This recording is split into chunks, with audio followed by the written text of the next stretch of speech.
Fraîchement sortie de l'université avec mon diplôme en administration des affaires, je me suis retrouvée de retour dans la maison de mon enfance.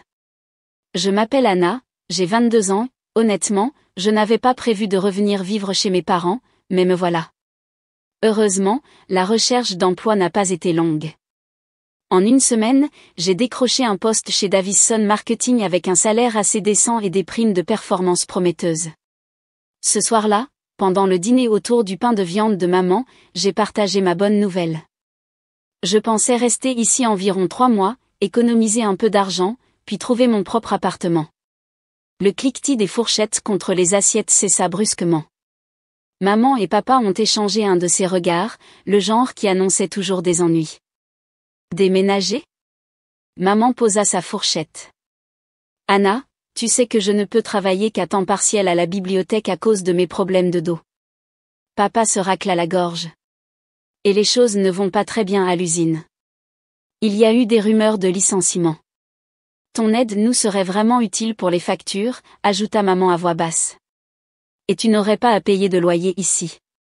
C'est tout simplement plus logique, tu ne crois pas ? J'ai fixé mon pain de viande à moitié mangé, me sentant piégée. Ils avaient raison, d'une certaine manière. Et c'étaient mes parents, après tout. Je suppose que je pouvais rester plus longtemps. La vie est ensuite tombée dans une routine.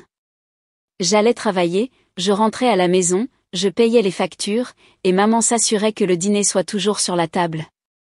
Cela semblait correct, voire gérable. Jusqu'au week-end dernier, quand ma sœur Sarah a débarqué avec son mari Mike et leurs enfants, Emma et Lucas. Le changement chez mes parents fut comme si quelqu'un avait appuyé sur un interrupteur. Oh, mes précieux anges! Roucoula maman en soulevant Emma, 4 ans, tandis que papa hissait Lucas sur ses épaules. Sarah, ma chérie, tu es magnifique. Comment ça va? Raconte-nous tout ce que tu as fait. Je suis restée sur le seuil de la porte, observant mes parents aduler leur fille aînée et sa petite famille parfaite.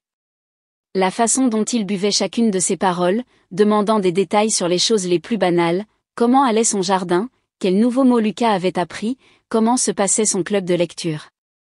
Ils n'avaient jamais montré ce genre d'intérêt pour ma vie, pas même quand j'étais sur la liste du doyen ou que j'avais remporté le prix de leadership de l'école de commerce. Anna, sois un amour et fais un peu de café, dit maman par-dessus son épaule, sans même me regarder tandis qu'elle berçait Lucas sur son genou. Debout dans la cuisine ce jour-là, écoutant les rires de ma famille depuis le salon, je ne pouvais m'empêcher de penser que les choses avaient toujours été ainsi. Sarah, de 7 ans mon aînée, avait toujours été la star de notre spectacle familial, tandis que j'étais reléguée au second rôle. Je me souviens d'avoir été assise à cette même table de cuisine à 11 ans, montrant à maman mon bulletin de notes rempli de A. Elle y a à peine jeté un coup d'œil avant de se retourner vers sa conversation avec Sarah sur les candidatures à l'université. C'est bien, Anna, dit-elle distraitement, me faisant signe de partir. Sarah, ma chérie, quelles sont tes universités de premier choix? Ces années-là tournaient autour des réussites de Sarah au lycée. Chaque conversation au dîner portait sur ses notes, ses activités extrascolaires, sa préparation pour l'université. Je restais assise en silence, mangeant mes petits pois pendant que maman et papa buvaient chaque parole de Sarah sur ses cours avancés et les visites de campus. Tout a changé encore plus radicalement quand Sarah a été acceptée à l'université. J'avais 11 ans à l'époque, et je me souviens encore de cette conversation au dîner comme si c'était hier. Nous sommes si fiers de toi, ma chérie, s'était exclamée maman, les larmes aux yeux. On va s'arranger, n'est-ce pas, Robert? Papa avait hoché la tête solennellement. Nous allons prendre un prêt étudiant. Notre Sarah mérite la meilleure éducation possible. Une semaine après le départ de Sarah pour l'université, ils m'ont assise pour un tout autre genre de discussion. Anna, dit papa, d'une voix sérieuse, nous allons devoir nous serrer la ceinture pendant un certain temps. Les remboursements du prêt et les frais universitaires de Sarah sont importants. C'est là que les choses ont vraiment changé. Alors que mes camarades de classe avaient de nouveaux téléphones chaque année, j'ai gardé mon vieux téléphone à clapet jusqu'à ce qu'il tombe littéralement en morceaux. Quand j'avais besoin de nouveaux vêtements, nous allions dans des friperies plutôt qu'au centre commercial. Les cadeaux de Noël sont devenus des articles pratiques comme des chaussettes et des fournitures scolaires. Mais il n'oubliait jamais d'envoyer de l'argent à Sarah. Ta sœur doit se concentrer sur ses études, disait maman en signant un autre chèque. Nous ne pouvons pas la laisser être stressée par l'argent. J'ai vite appris la leçon. À 15 ans, j'ai rejoint tous les clubs et compétitions académiques que je pouvais trouver. Je veillais tard pour étudier, non seulement pour de bonnes notes, mais pour des notes parfaites. J'ai écrit des dissertations pour des concours de bourse jusqu'à ce que mes mains me fassent mal, car je savais qu'il n'y aurait pas de prêts étudiants pour moi. Cela a payé. J'ai obtenu une bourse complète pour l'université d'État, et je me souviens encore de l'expression de soulagement sur le visage de mes parents quand je leur ai dit qu'ils n'auraient pas à dépenser le moindre centime pour mon éducation. Pendant ce temps, Sarah a obtenu son diplôme, trouvé un emploi à Brighton et s'est rapidement mariée avec Mike, son petit ami de l'université. En 2 ans, elle a eu Emma, et Lucas est arrivé peu après. Mes parents étaient aux anges. Leur fille parfaite avait créé une famille parfaite. Désormais, chaque visite mensuelle se transformait en la même routine. Sarah et Mike débarquaient avec les enfants, et avant même que je puisse dire bonjour correctement, Sarah planifiait déjà son week-end. Anna, tu garderas Emma et Lucas pendant que nous allons faire du shopping, n'est-ce pas, disait-elle, sans vraiment poser la question. Mike et moi n'avons presque jamais de temps seuls ces jours-ci. Les premières fois, j'ai essayé de suggérer que nos parents pourraient les garder à la place. Oh, ma chérie, disait maman en se frottant le dos, tu sais que j'ai du mal à suivre le rythme des jeunes enfants. Et ton père a besoin de se reposer le week-end. Alors me voilà, passant un autre samedi à regarder la Reine des Neiges pour la 100e fois avec Emma pendant que Lucas essayait de peindre les murs de ma chambre. Sarah et Mike déjeunaient avec des amis, et nos parents bricolaient dans le jardin, passant la tête de temps en temps pour demander si j'avais besoin de quelque chose, comme s'ils me rendaient un service. J'essayais de me consoler en me disant que ce n'était qu'un week-end par mois, juste un week-end à être la baby-sitter gratuite et fiable pendant que tout le monde vivait sa vie. Une année s'est écoulée à ce rythme mensuel de garde d'enfants et de paiement de factures. Je m'y étais presque habituée, presque. Puis est arrivé l'appel téléphonique qui allait complètement bouleverser ma vie déjà compliquée. Je faisais la vaisselle après le dîner quand j'ai entendu le téléphone de maman sonner depuis la cuisine. Je l'ai entendu dire, surprise, « Sarah ? Oh, ma chérie, ne pleure pas. Dis-moi ce qui s'est passé. » Entre deux sanglots, Sarah a expliqué que l'entreprise de Mike avait fait faillite sans préavis. Ils ne pouvaient plus payer leur loyer et n'avaient aucune économie. Est-ce qu'on pourrait rester chez vous un moment? La voix de Sarah était si forte à travers le téléphone que je l'ai entendue clairement. Bien sûr que vous pouvez, s'exclama maman sans une seconde d'hésitation. On va faire de la place. Mon estomac se noie. J'ai fait un pas en avant en me raclant la gorge. S'ils emménagent, ce serait peut-être le bon moment pour que je prenne mon propre appartement. C'était comme si j'avais suggéré de brûler la maison. Maman m'a regardé comme si j'avais perdu la tête. Anna, ne sois pas ridicule. Il y a beaucoup de place pour tout le monde. Mais nous sommes une famille, dit papa fermement. Nous nous serrons les coudes dans les moments difficiles. Ils sont arrivés le week-end suivant avec 3 voitures pleines d'affaires. J'ai passé le samedi matin à déménager mes affaires dans ce qui avait été notre débarras, la plus petite chambre de la maison, à peine assez grande pour un lit simple et une commode. Mon ancienne chambre, qui était 2 fois plus grande, est devenue la chambre des enfants parce que, les enfants ont besoin d'espace pour jouer. Emma, maintenant âgée de 5 ans, et Lucas, 3 ans, traitaient toute la maison comme leur terrain de jeu personnel.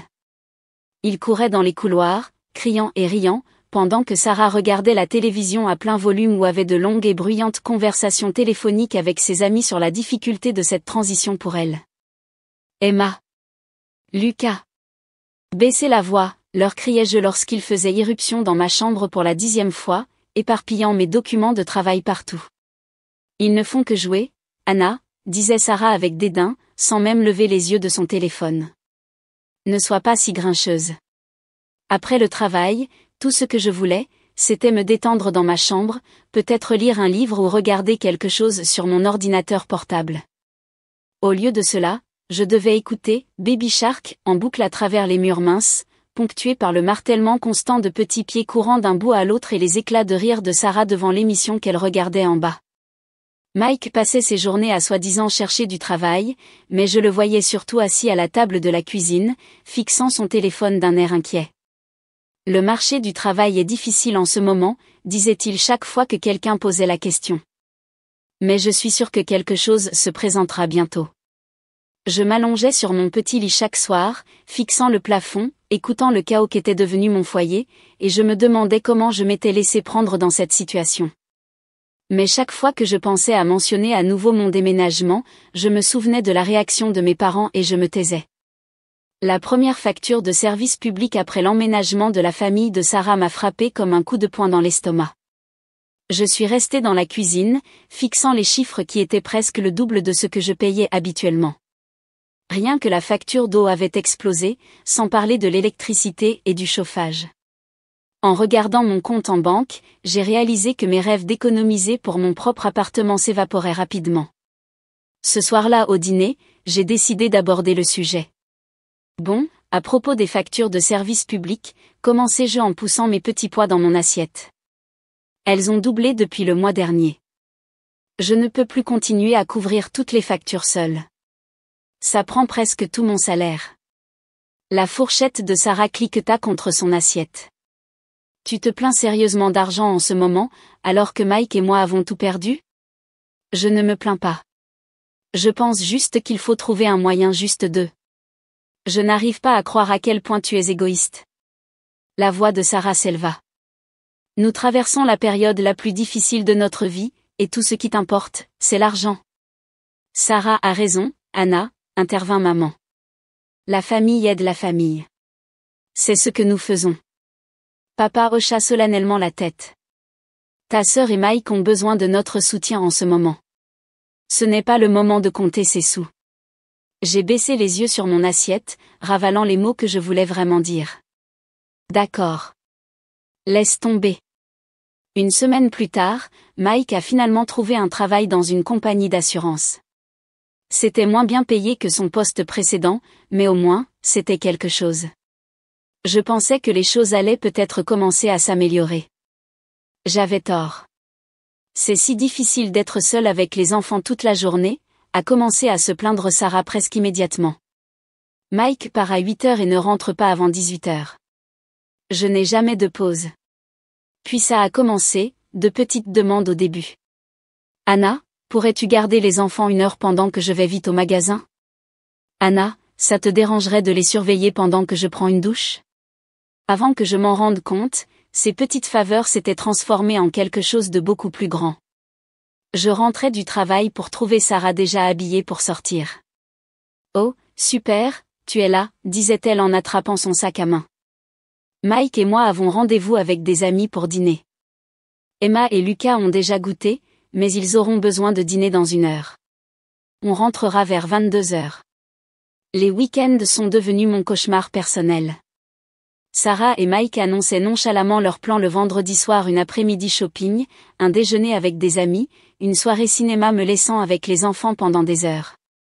Maman et papa ont commodément commencé à rendre visite à des parents plus souvent, disparaissant généralement juste après le départ de Sarah et Mike. Alors me voilà, week-end après week-end, essayant d'empêcher Emma de peindre sur les murs pendant que Lucas faisait une autre crise parce que j'avais coupé un sandwich de la mauvaise manière. Je passais mes samedis à ranger des jouets, à faire des macaronis au fromage et à regarder des rediffusions interminables de films pour enfants. Le dimanche soir, j'étais épuisée, ma maison était un désastre, et je devais encore préparer le dîner pour tout le monde. Un soir, après un week-end de garde d'enfants particulièrement épuisant, j'ai finalement trouvé le courage de dire quelque chose au dîner. J'ai besoin de vous parler à tous, dis-je en posant ma fourchette. Je suis vraiment fatiguée. Cette situation de garde d'enfants ne fonctionne pas pour moi. La tête de Sarah se releva brusquement, ses yeux se plissèrent. Qu'est-ce que tu veux dire par « ça ne fonctionne pas » ? Tu es en train de dire que tu ne veux pas passer de temps avec tes propres neveux et nièces ? Maman tendit la main et tapota celle de Sarah. Ne t'inquiète pas, ma chérie. C'est en fait un bon entraînement pour Anna. Elle aura besoin de savoir comment gérer les enfants quand elle deviendra mère un jour. Considérez ça comme une formation. Et voilà, ils sont retournés à leur conversation habituelle du dîner, Sarah parlant de sa journée, maman et papa buvant ses paroles, Mike hochant la tête. J'étais assise là, invisible une fois de plus, poussant la nourriture dans mon assiette. Rien n'a changé après cette conversation. Si quoi que ce soit, ça a empiré. Sarah et Mike ont semblé prendre ma plainte comme un défi, trouvant encore plus de raisons de sortir. Ils m'attendaient près de la porte quand je rentrais du travail, clé en main. On a rendez-vous avec des amis dans ce nouveau restaurant du centre-ville, disait-il, déjà presque sorti. Les enfants ont goûté. Merci, Anna. Les week-ends sont devenus quelque chose que je redoutais. Je me réveillais le samedi matin avec la boule au ventre, sachant que je passerais les 2 jours suivants à regarder la patrouille et à arbitrer des disputes entre frères et sœurs pendant que Sarah et Mike vivaient leur meilleure vie. Puis est arrivé un mercredi qui a tout changé. J'étais à mon bureau au travail, essayant de me concentrer sur un rapport marketing malgré mon épuisement, quand mon amie Rachel est passée à mon cubicule. Salut. Tu veux faire quelque chose d'amusant ce week-end, demanda-t-elle en s'asseyant sur le bord de mon bureau.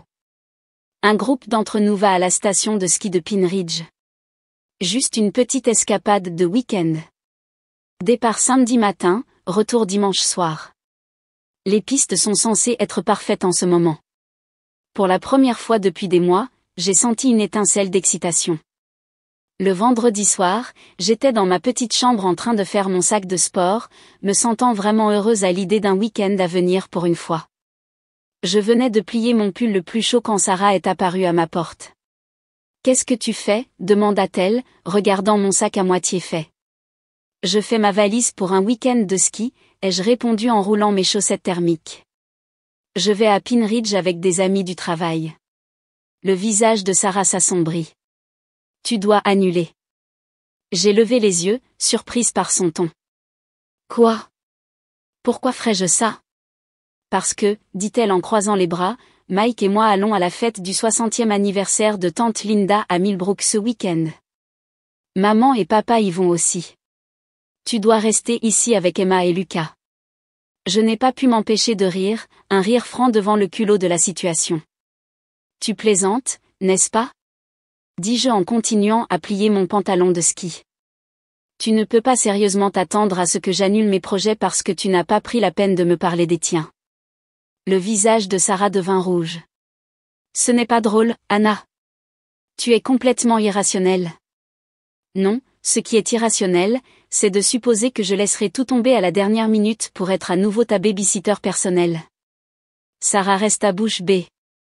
Elle est restée là un moment, balbutiant, avant de tourner les talons et de sortir de ma chambre en trombe. Maman. Papa. Mike. Je l'entendais crier dans le couloir. Vous n'allez pas croire ce qu'Anna est en train de faire. J'ai continué à faire mon sac, ma main tremblant légèrement de colère. Le bruit de pas annonça l'arrivée de la cavalerie. Ma petite chambre sembla soudainement encore plus petite alors que Sarah, Mike et mes parents s'y entassaient. Le visage de maman avait déjà cette expression de déception que je connaissais si bien. « C'est quoi cette histoire de ski ?» exigea-t-elle, les mains sur les hanches. « Exactement ce que ça a l'air d'être », ai-je répondu en fermant la fermeture éclair de mon sac de sport. « Je vais à la station de Pine Ridge avec mes amis pour le week-end. »« Mais tu ne peux pas », s'exclama Sarah. « On a la fête de tante Linda. »« Non, vous avez la fête de tante Linda », l'ai-je corrigé. J'ai arrêté ce que je faisais et je me suis tournée pour leur faire face. Pourquoi est-ce que j'apprends l'existence de cette fête seulement maintenant? Pourquoi n'ai-je pas été incluse dans la planification? Maman hésita, semblant mal à l'aise pour la première fois. Sarah intervint, sa voix chargée de condescendance. On en a tous discuté et on a décidé que ce serait la meilleure solution pour tout le monde. Nous allons à la fête, tu gardes les enfants. C'est l'arrangement le plus logique. Vous en avez tous discuté, ai-je répété lentement. Sans moi? Et vous avez décidé ce que je ferai de mon week-end? Comme c'est pratique. Eh bien, on ne peut pas amener de jeunes enfants à une fête chic, dit Sarah avec dédain. Tante Linda a spécifiquement dit pas d'enfants. J'ai jeté mon sac de sport sur mon épaule. On dirait que c'est votre problème. Ce sont tes enfants, Sarah. Débrouille-toi. Qu'est-ce que ça veut dire? Mike a finalement parlé, en fronçant les sourcils. Ça veut dire exactement ce que ça veut dire. J'ai des projets. Je vais skier. Vos enfants sont votre responsabilité, pas la mienne. Si vous ne pouvez pas les emmener à la fête, soit vous n'y allez pas, soit vous engagez une baby-sitter. Une baby-sitter? Cria Sarah. Avec quel argent? Encore une fois, ce n'est pas mon problème. Je me suis retournée pour leur faire face à tous, me sentant soudainement plus forte que je ne l'avais été depuis des mois, voire des années. Laissez-moi être parfaitement claire. Je vais skier demain. J'ai fini d'être votre baby-sitter gratuite et commode. J'ai fini de voir mes week-ends réquisitionnés, mes projets ignorés et ma vie traitée comme si elle n'avait pas d'importance. Si tu as besoin de faire garder tes enfants, Sarah, c'est ta responsabilité en tant que mère. Arrête de supposer que je serai toujours là pour couvrir ta négligence. Le silence qui suivit fut assourdissant. Ils m'ont tous regardé comme si j'avais soudainement commencé à parler une langue étrangère. La bouche de Sarah s'ouvrait et se fermait comme un poisson hors de l'eau. Maman avait l'air d'avoir reçu une gifle. Papa essayait de se fondre dans le cadre de la porte. Et Mike, eh bien, Mike se tenait juste là avec cette même expression confuse qu'il arborait depuis la faillite de son entreprise. Le moment de silence stupéfait ne dura pas longtemps. Le visage de Sarah se plissa et elle éclata en sanglots théâtraux, se couvrant le visage de ses mains. Mike marmonna quelque chose qui ressemblait clairement à « ingrate » à voix basse. « Comment oses-tu » La voix de maman s'éleva. « Après tout ce que nous avons fait pour toi. Tu es complètement irresponsable. » Égoïste, intervint papa en secouant la tête. Absolument égoïste. Je suis resté là, mon sac de sport toujours sur l'épaule, regardant ma famille se transformer en un cœur grec d'accusation. Les mots pleuvaient sur moi: égoïste, ingrate, inconsidérée, immature, chacun destiné à blesser profondément, à me remettre à ma place. Puis maman a lancé ce qu'elle pensait clairement être le coup de grâce. Si tu franchis cette porte demain, ne prends même pas la peine de revenir dans cette maison. À la surprise générale, j'ai éclaté de rire. Pas un petit rire nerveux, mais un rire franc et authentique. Ils m'ont tous regardé comme si j'avais perdu la tête. Vous savez ce qui est drôle? Dis-je en essuyant les larmes de mes yeux. Je rêve de déménager de cette maison depuis des mois. Je n'ai juste pas eu le courage de le faire. Mais vous voilà, à me donner l'excuse parfaite. Alors merci, maman.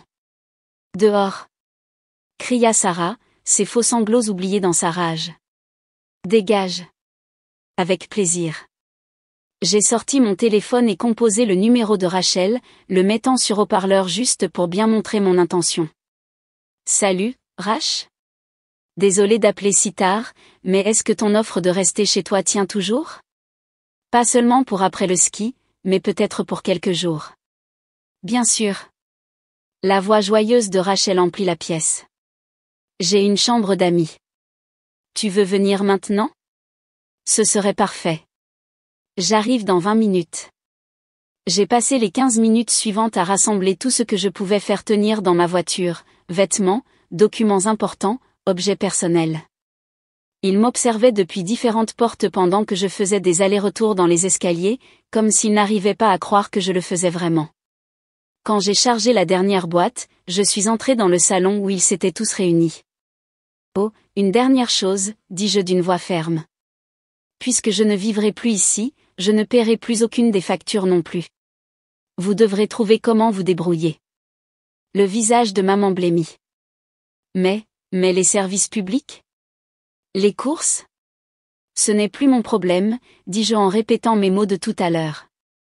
Je me suis retourné et j'ai franchi la porte d'entrée, ignorant les appels soudainement angoissés de maman derrière moi. Le trajet jusqu'à chez Rachel fut un mélange confus d'adrénaline et de soulagement. Mon téléphone n'arrêtait pas de s'allumer avec des appels et des messages, des textos furieux de Sarah, des messages de culpabilisation à rallonge de maman, des reproches sévères de papa. Je les ai tous ignorés. Le lendemain matin, Rachel et moi sommes allés à la station de Pine Ridge comme prévu. Pour la première fois depuis une éternité, j'ai passé un week-end à faire exactement ce que je voulais. Nous avons skié, ri, bu du chocolat chaud au coin du feu, et pas une seule fois je n'ai eu à m'inquiéter des enfants ou des problèmes de qui que ce soit d'autre. Quand nous sommes rentrés le dimanche soir, j'ai ouvert mon ordinateur portable et j'ai commencé à chercher des appartements. Avec mon salaire qui ne servait plus à entretenir ma famille, je pouvais vraiment me permettre un logement décent. Le mercredi, j'avais trouvé un appartement d'une chambre, petit mais lumineux, dans un bon quartier de la ville, à seulement 15 minutes en voiture de mon bureau. Ma première semaine dans mon nouvel appartement, c'était comme réapprendre à respirer. Chaque matin, je me réveillais dans un silence béni, pas d'enfants qui crient, pas de télévision à plein volume, pas de soupirs culpabilisants de ma mère. Je pouvais faire du café et le boire pendant qu'il était encore chaud. Je pouvais passer mes soirées à lire ou à regarder ce que je voulais sur Netflix. Cependant, les messages continuaient d'arriver. Je ne répondais pas aux appels, mais je ne pouvais pas m'empêcher de lire les textos. Ils suivaient un schéma prévisible. Maman, comment as-tu pu abandonner ta famille comme ça? Nous avons besoin de toi. Sarah, tu es si égoïste. Les enfants n'arrêtent pas de demander où est Tata Anna. Papa, ta mère est très contrariée. Tu dois arranger ça. Les messages oscillaient entre tentatives de culpabilisation et colère, accusations et supplications. Je les ai tous lus mais n'ai répondu à aucun. Mon silence semblait les rendre encore plus fous. Ils n'avaient pas l'habitude de ne pas avoir de pouvoir sur moi. Après une semaine de ce manège, j'étais assise sur mon nouveau canapé quand le numéro de maman est de nouveau apparu sur mon téléphone. Cette fois, j'ai décidé de répondre. Anna. Enfin. La voix de maman était sèche. Je n'arrive pas à croire que tu aies gâché tout notre week-end. La fête de tante Linda a été complètement perturbée par ton comportement égoïste. Sarah et Mike n'ont pas pu y aller parce que tu as refusé de garder les enfants et... Arrête, ma voix était calme mais ferme. Arrête, c'est tout. J'en ai fini avec ça, maman. J'en ai fini d'être traitée comme une servante dans ma propre maison. J'en ai fini qu'on attende de moi que je sacrifie tout mon temps, mon argent, ma vie pour la commodité de tout le monde. J'en ai fini d'être le distributeur de billets familial et la baby-sitter gratuite tout en étant traitée comme si je n'avais pas d'importance. Il y eut une longue pause à l'autre bout du fil. Quand maman a repris la parole, sa voix avait changé pour ce ton suppliant que je connaissais si bien. Ma chérie, je sais que les choses n'ont pas été parfaites, mais nous sommes une famille. Nous avons besoin de toi. Les factures de ce mois-ci, nous avons du mal sans ton aide. Non, maman. J'ai terminé. Peut-être qu'un jour nous pourrons à nouveau avoir une relation, mais ce sera sur un pied d'égalité. Plus de manipulation, plus de tentatives de culpabilisation, plus de traitement comme un portefeuille sur pattes ou un service de garde d'enfants gratuit. D'ici là, j'ai besoin d'espace pour vivre ma propre vie. J'ai raccroché et j'ai immédiatement bloqué son numéro. Puis j'ai parcouru mon téléphone et je les ai tous bloqués, maman, papa, Sarah, même Mike. Je les ai aussi bloqués sur les réseaux sociaux. C'était à la fois terrifiant et libérateur, comme couper les amarres qui me retenaient sans même que je m'en rende compte. Peut-être qu'un jour je serai prête à réintégrer ma famille dans ma vie. Peut-être qu'avec assez de temps et de distance, nous pourrons construire quelque chose de nouveau, de plus sain, avec des limites et du respect. Ou peut-être pas. Quoi qu'il en soit, j'ai fini de sacrifier mon propre bonheur et mon bien-être pour satisfaire leurs exigences sans fin.